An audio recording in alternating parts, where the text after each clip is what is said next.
The Galactic Concord had ruled the stars for 12,000 years, and in all that time, no species had ever told them no.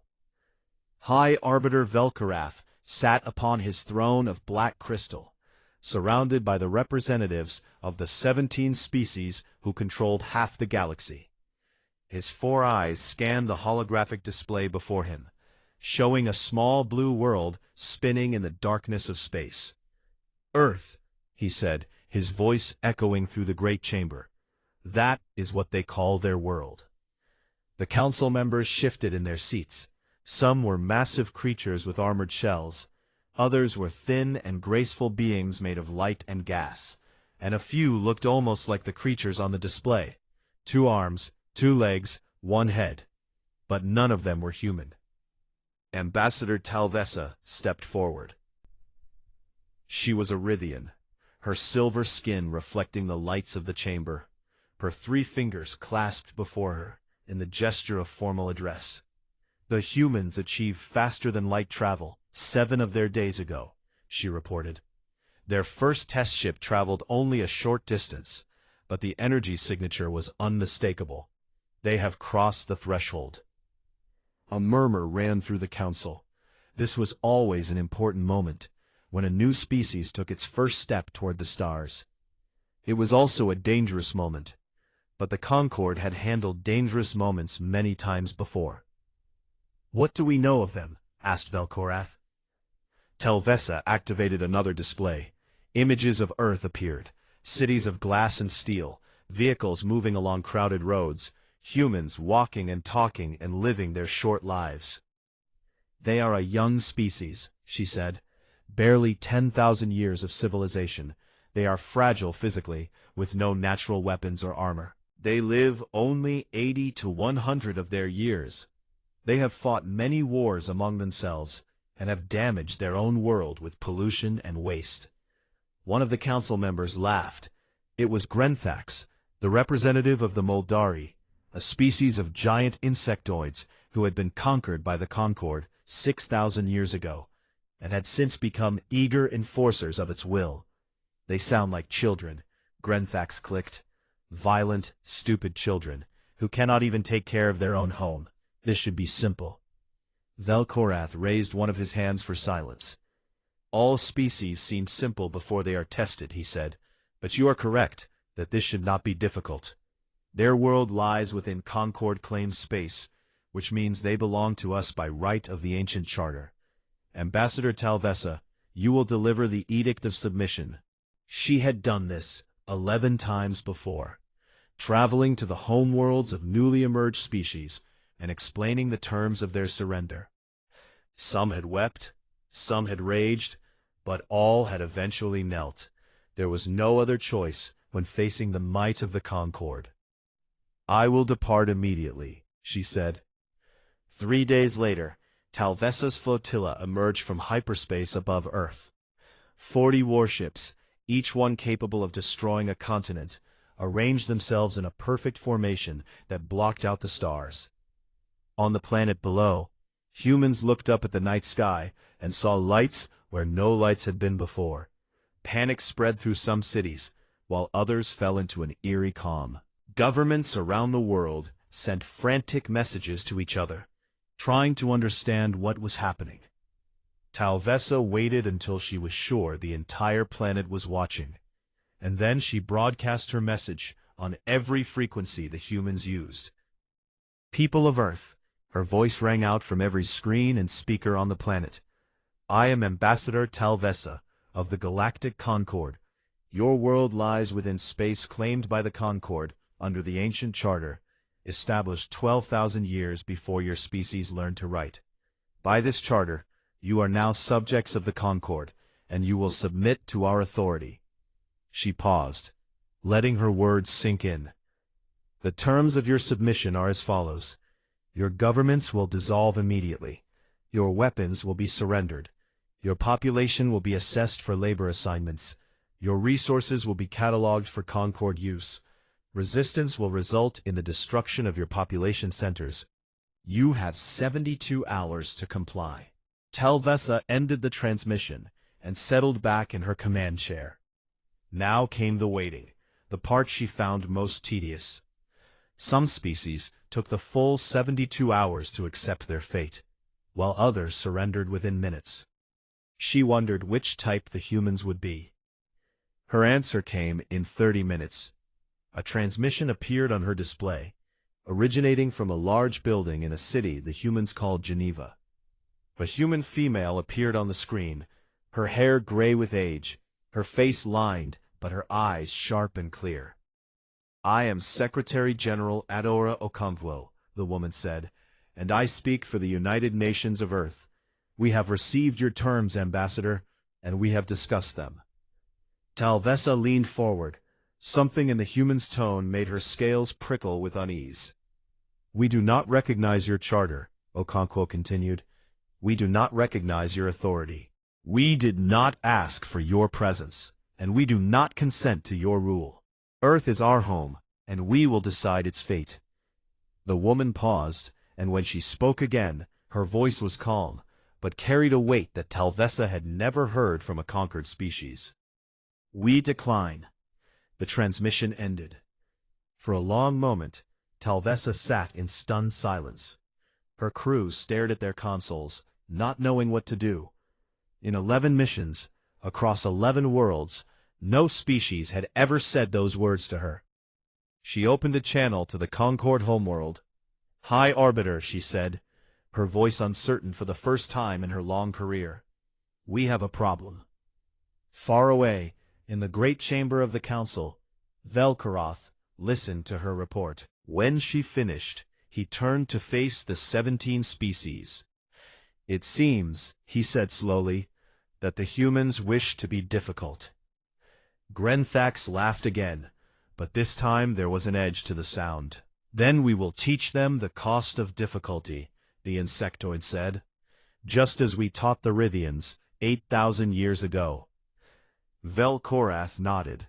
He remembered the Rithian rebellion, how their homeworld had been turned to glass, how their people had been broken and remade into loyal servants of the Concord.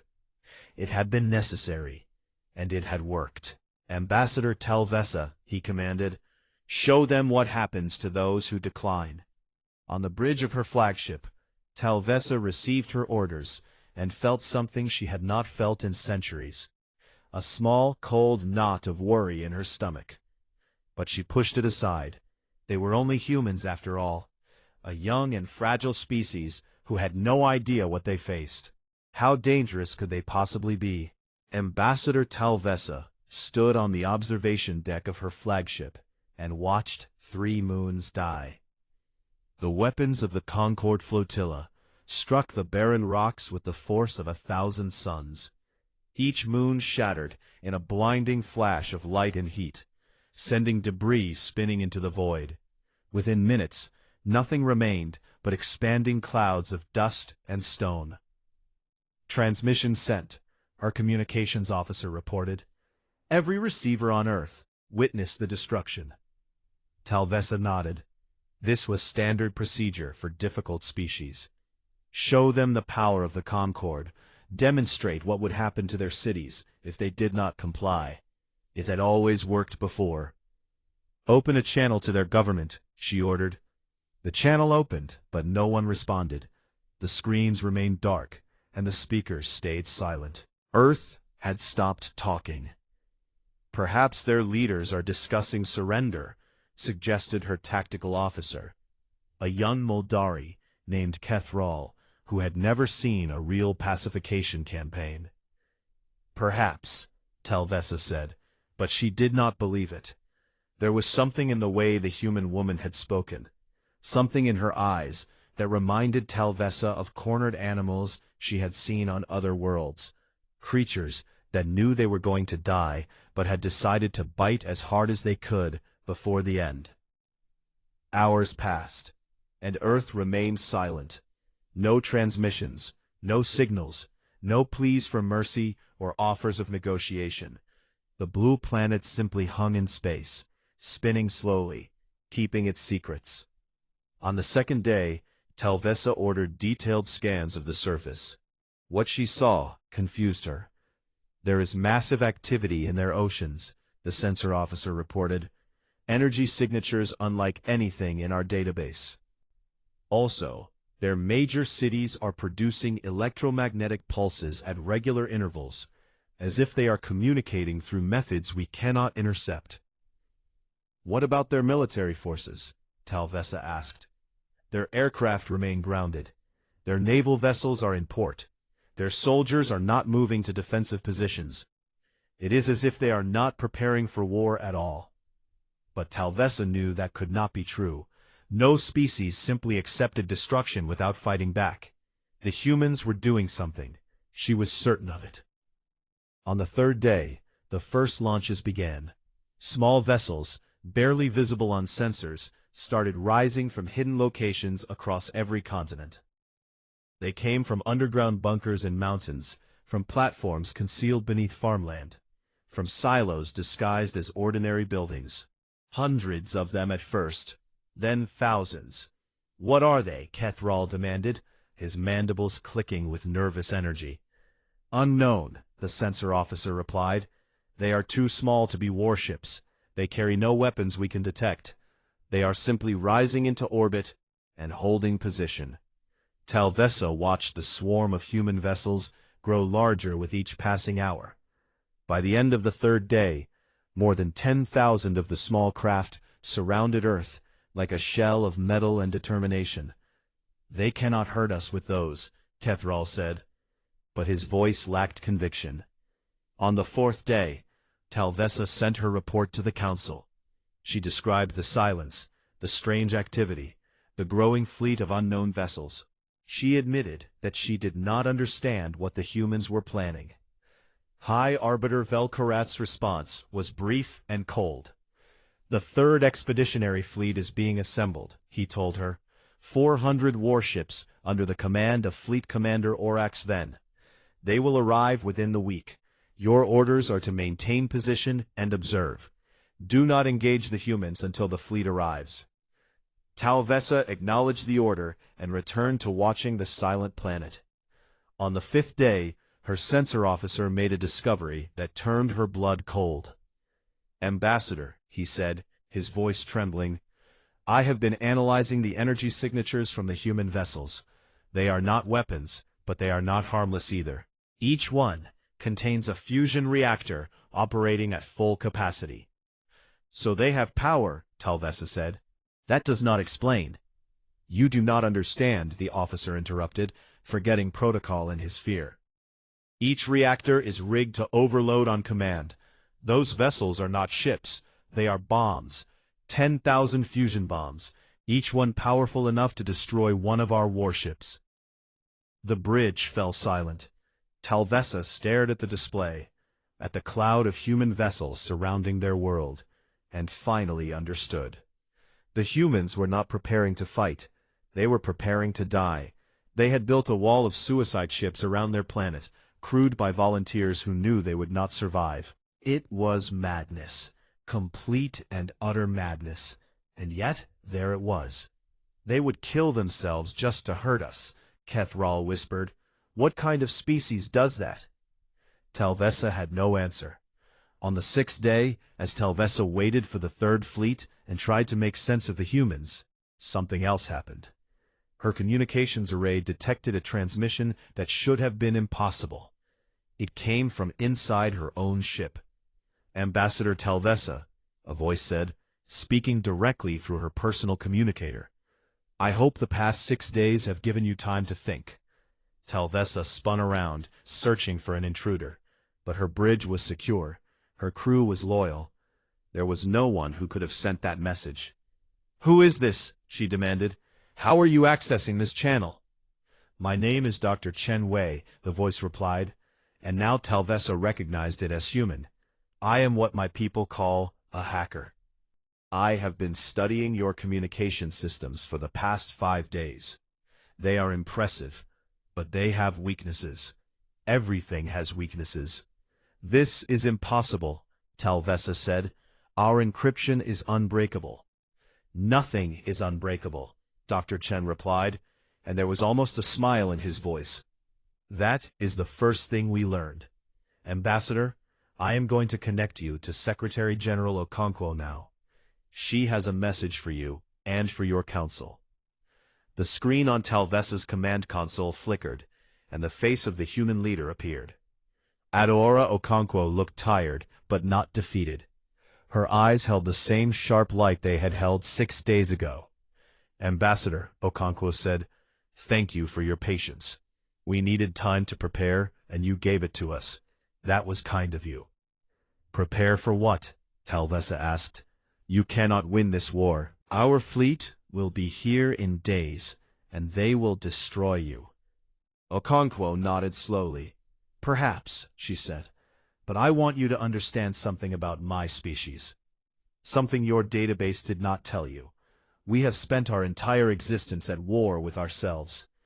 Every weapon, every strategy, every cruelty that intelligent beings can create, we have created them and used them against our own kind. She leaned closer to the camera.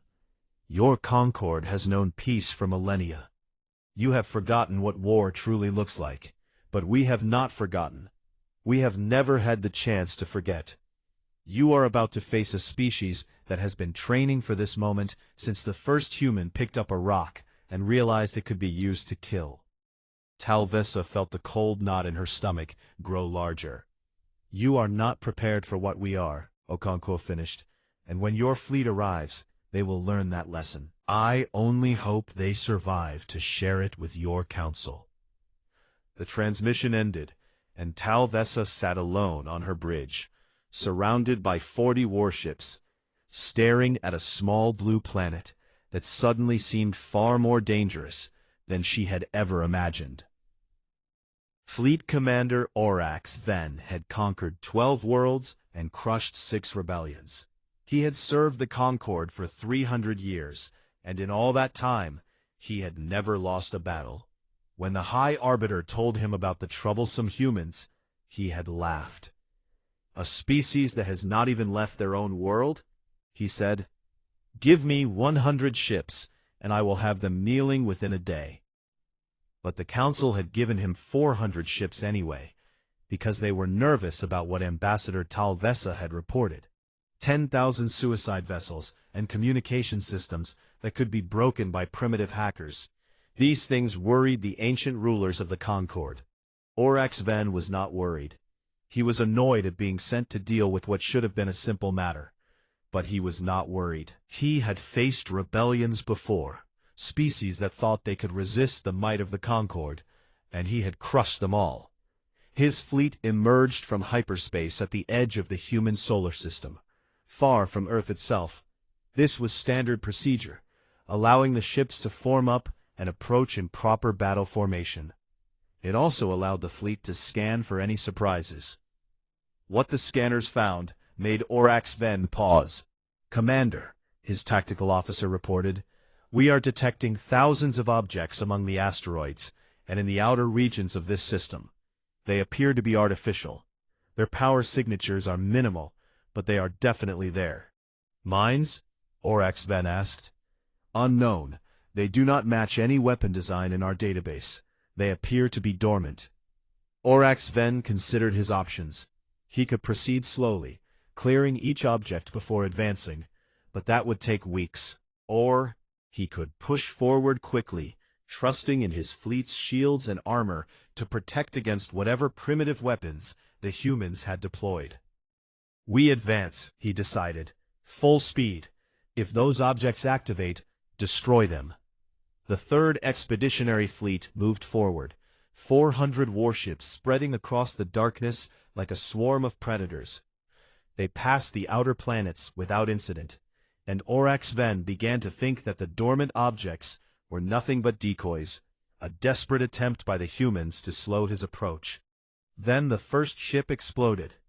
It was a destroyer on the fleet's left flank, not a large vessel, but still crewed by 300 Concord soldiers. One moment it was there, the next it was a ball of fire and debris.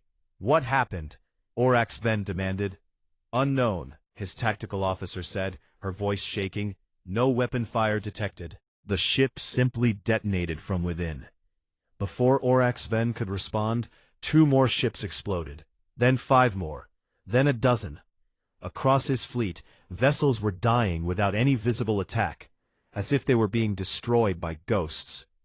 "It is the dormant objects," someone shouted. "They are not weapons. They are carriers. They have delivered something onto our ships." Orax Ven felt his blood run cold as he understood what was happening. The humans had placed thousands of small platforms throughout their solar system, each one containing even smaller machines. Devices too tiny to detect, too numerous to stop.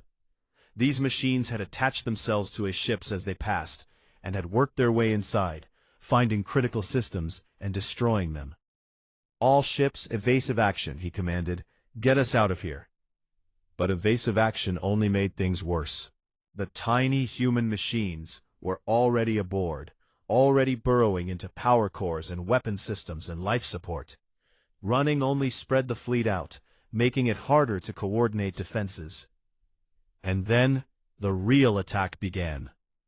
From behind asteroids and from beneath the surfaces of dead moons, human ships emerged. They were smaller than Concord warships, faster and more nimble, and they fought like nothing Orax Ven had ever seen. They did not form battle lines or exchange volleys at proper range. Instead, they darted in close, fired, and vanished before his gunners could target them. "They are everywhere," his tactical officer screamed. "They were hiding. They have been hiding here for years, maybe decades." Orax Ven watched in disbelief as his proud fleet began to fall apart. Human pilots flew their ships directly at Concord vessels, ejecting at the last moment and letting their craft slam into engines and weapons arrays. Other humans used what appeared to be ancient projectile weapons. Simple metal slugs accelerated to incredible speeds that punched through armor designed to stop energy weapons. "Why would they build such primitive weapons?" one of his officers asked, bewildered. "Because they knew we would not expect them," Orax Ven realized. "Because they studied us. They learned how we fight, and they designed weapons specifically to defeat us."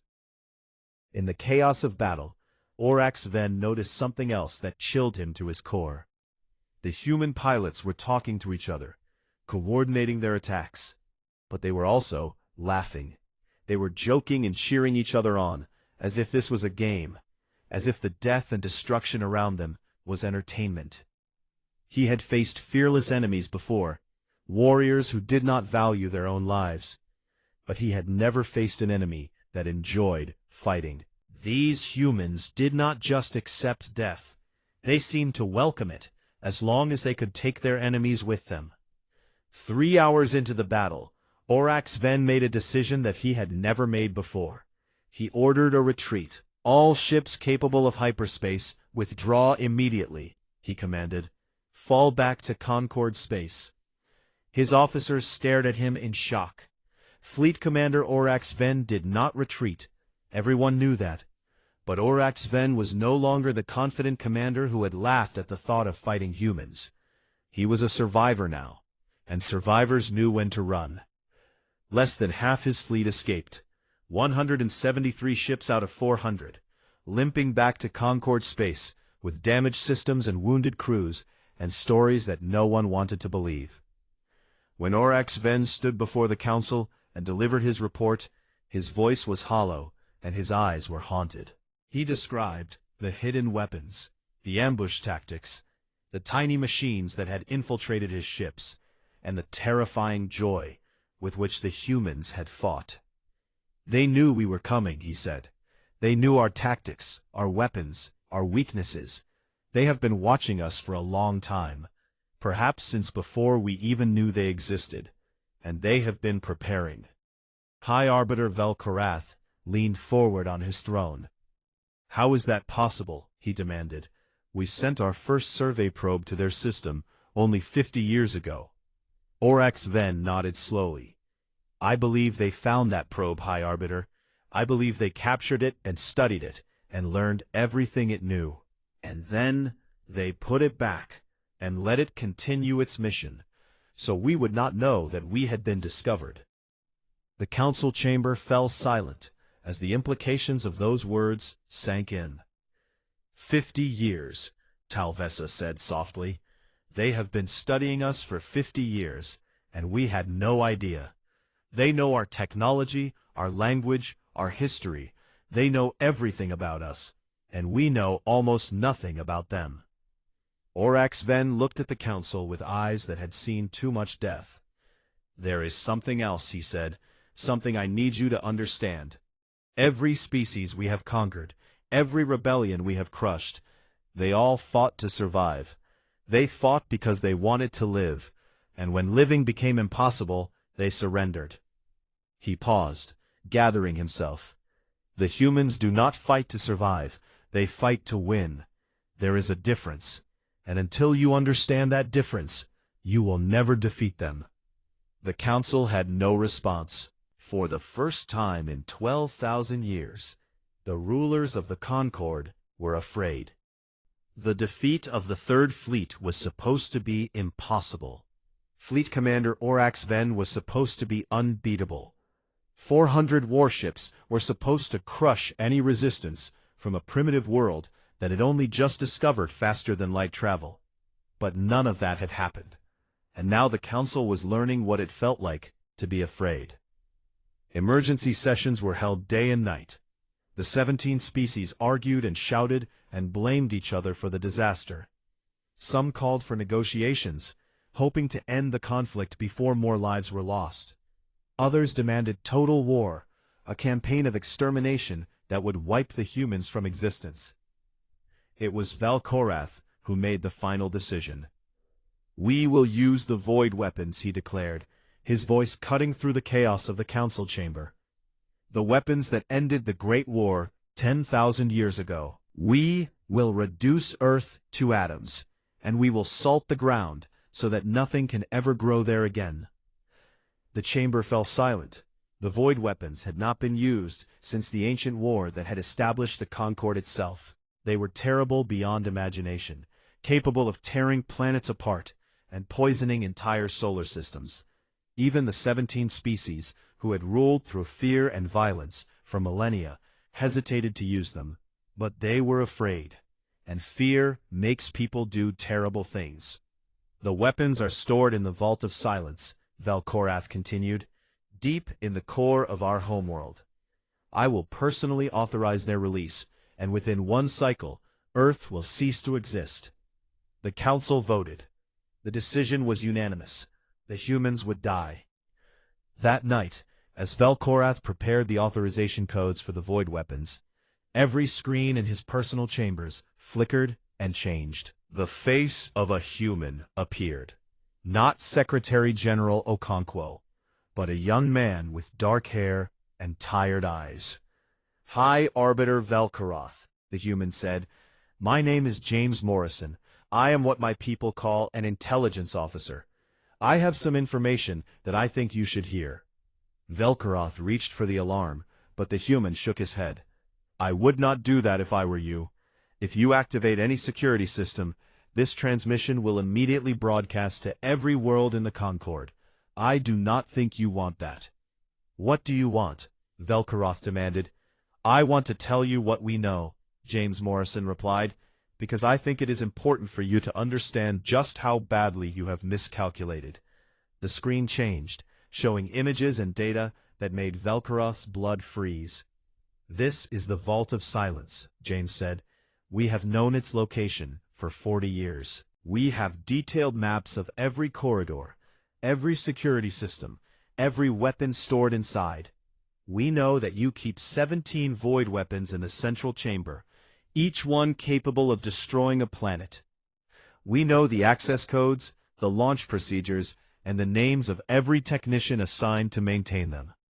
Valkorath stared at the screen in disbelief. This information was the most closely guarded secret in the Concord. Only the High Arbiter himself was supposed to know all of it. "How?" he whispered. "We found your survey probe 53 years ago," James explained. "It contained a lot of useful information. But it also contained something even more valuable: communication frequencies. We have been listening to your transmissions ever since. We have heard your secrets, your plans, your fears. We know more about your Concord than most of your own citizens. The screen changed again, showing a star map dotted with hundreds of red markers. But that is not the most important thing we learned, James continued. The most important thing is this. Your Concord is built on slavery. The 17 species rule, but 300 other species labor under your control.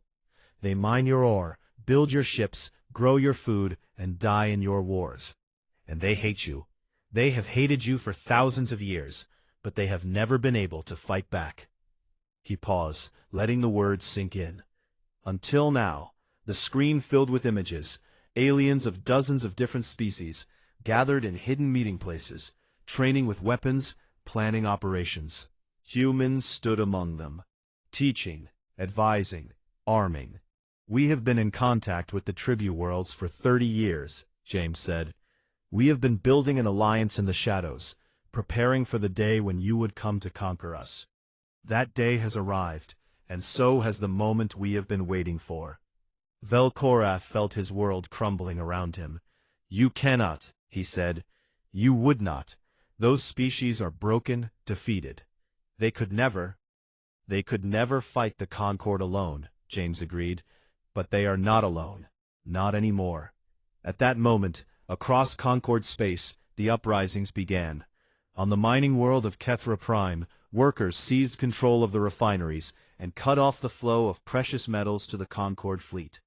On the agricultural world of Ven, farmers burned their crops rather than let them feed their oppressors. On 100 worlds, slaves became rebels.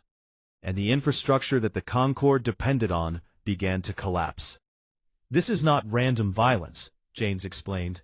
These are coordinated strikes against your supply lines, your communications, your manufacturing centers. We have been planning this for decades, identifying targets, training operatives, stockpiling weapons, and now it is all happening at once. Vel'Korath watched the reports flood in from across the Concord, rebellions spreading, fleets recalled to deal with internal threats, the carefully maintained order of 12,000 years falling apart in a single night. You cannot win, he said, but his voice lacked conviction. We will crush these rebellions. We have done it before. Perhaps, James replied, but while you are busy crushing rebellions on 300 worlds, what do you think Earth will be doing? We are not waiting for you to come back. We are coming for you. Our ships are already moving, carrying weapons and supplies and volunteers to every rebellion you try to suppress. Every fire you put out, we will start 2 more. The screen changed one final time, showing Secretary General Okonkwo sitting at her desk in Geneva. She looked directly at Vel'Korath, her eyes calm and certain. High Arbiter, she said, I want you to understand something. We did not want this war. When your ambassador arrived and demanded our surrender, we hoped that we could find another way, but you gave us no choice. And so we have done what humans have always done when faced with impossible odds. We have prepared to fight until our last breath. She leaned forward. But here is what you fail to understand about us. We do not only fight for ourselves. We fight for everyone who cannot fight for you. Your council claimed authority over 1,000 worlds, but you never earned the loyalty of a single one. You ruled through fear, and fear is a weak foundation. The moment we showed the tribute worlds that resistance was possible, your empire began to crumble. Vel'Korath sat in silence, watching his universe collapse. The void weapons were useless now. Even if he destroyed Earth, the rebellions would continue, the Alliance would survive, and the Concord would tear itself apart from within. What do you want? He asked finally. Okonkwo smiled, but there was no triumph in her expression, only weariness and determination. We want you to meet with us, she said, face to face, without weapons or threats. We want to talk about what comes next. Because believe it or not, High Arbiter, we do not want to destroy you. We want something better than that.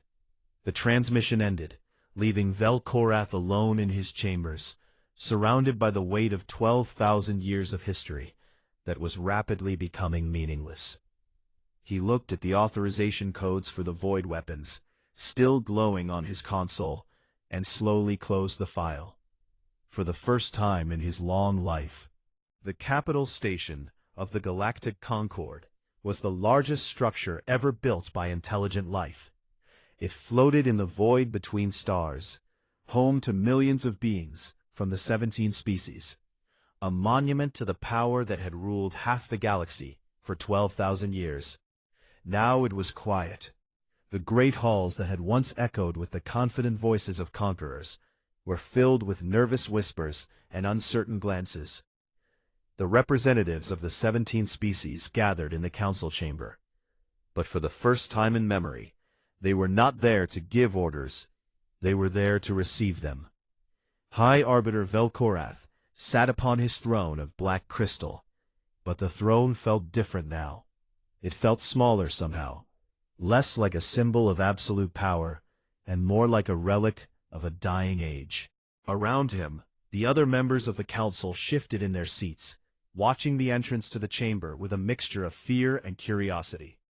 When the human delegation arrived, they did not come in warships bristling with weapons. They came in a single unarmed transport, a small vessel that docked gently at the station's diplomatic bay. There were no soldiers, no guards, no show of military might. Secretary General Adora Okonkwo walked into the council chamber flanked only by 2 aides, a young man named James Morrison and an older woman named Dr. Chen Wei. They wore simple clothing, carried no weapons, and showed no fear as they approached the assembled rulers of the Concord. Behind them, at a respectful distance, came others, representatives of the 300 tribute worlds, species that had been conquered and enslaved for millennia, now standing free for the first time. They filled the chamber, more beings than had ever been allowed inside before, and they watched in silence as the woman who had changed everything took her place before the council.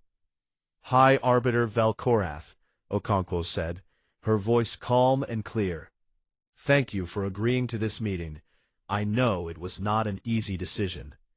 Velkorath studied the human woman. She was old by her species standards, her hair gray and her skin lined with age, but her eyes were sharp and full of intelligence.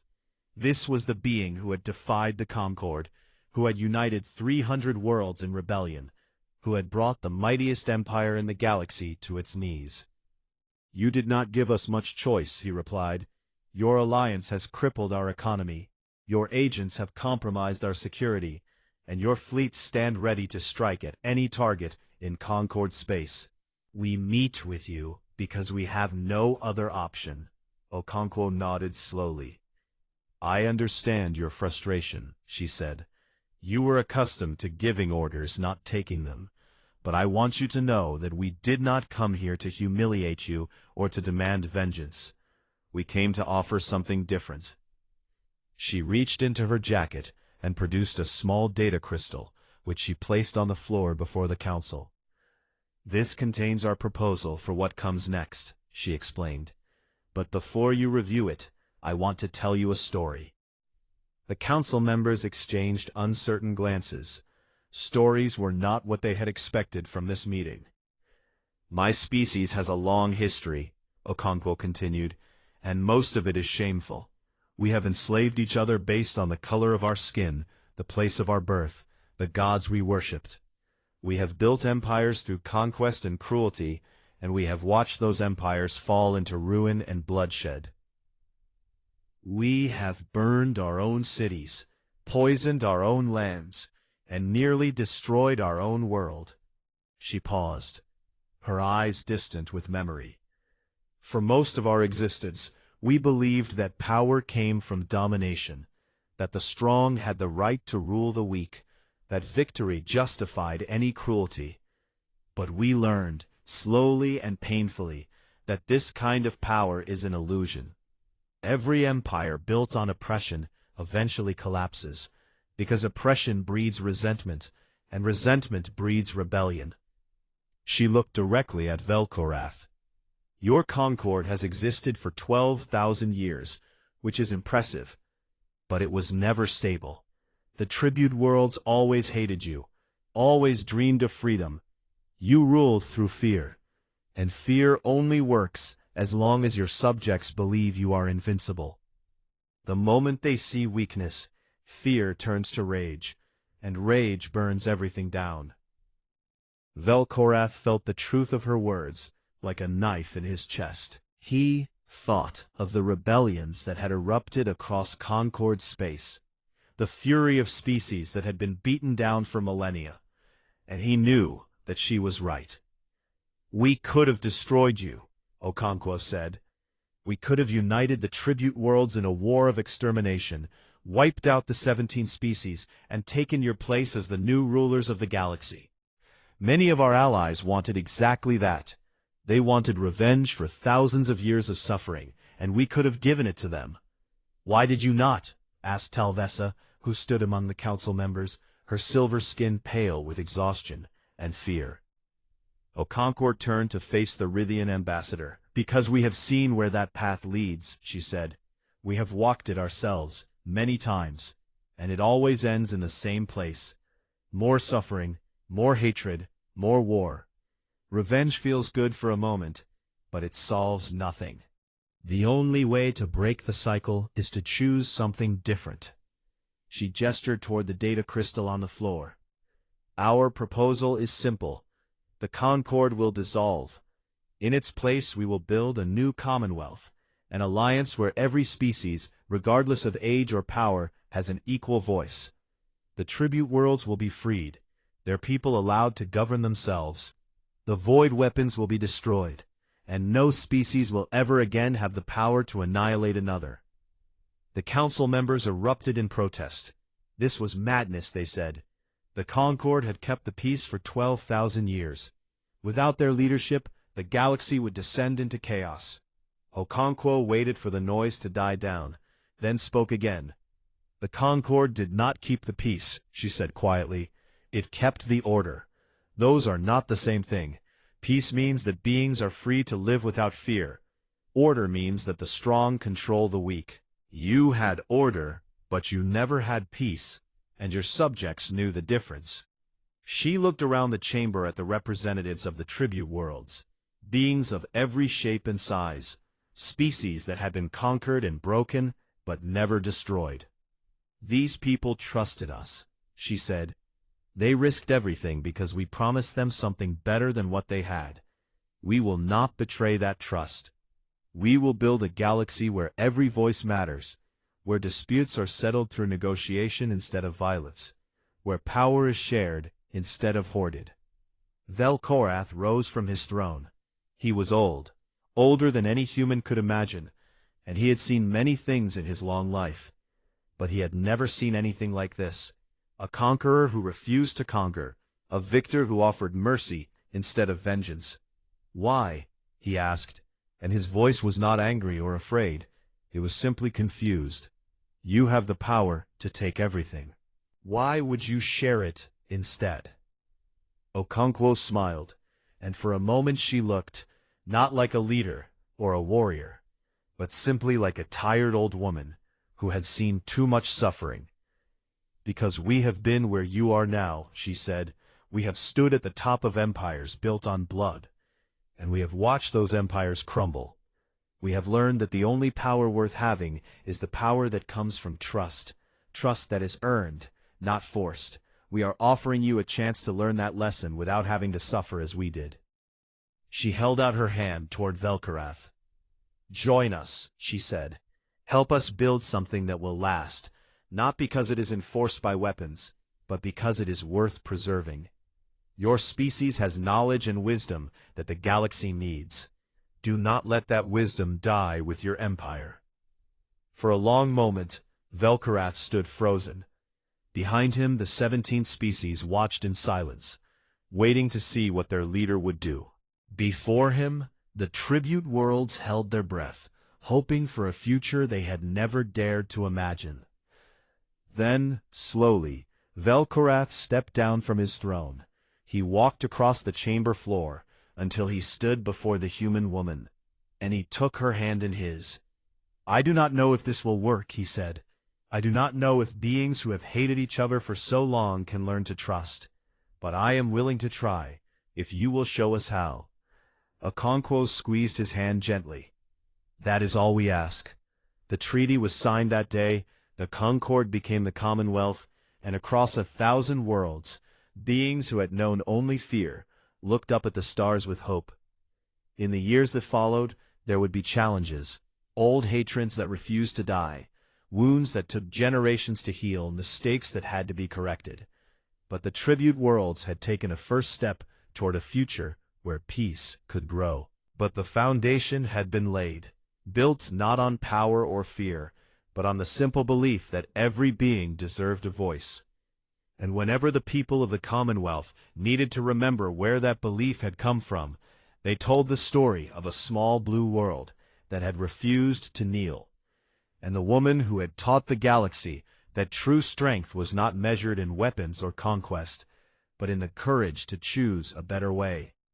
They called her many things in the histories, a warrior, a diplomat, a revolutionary, but the name that lasted longest was the simplest one of all. They called her human.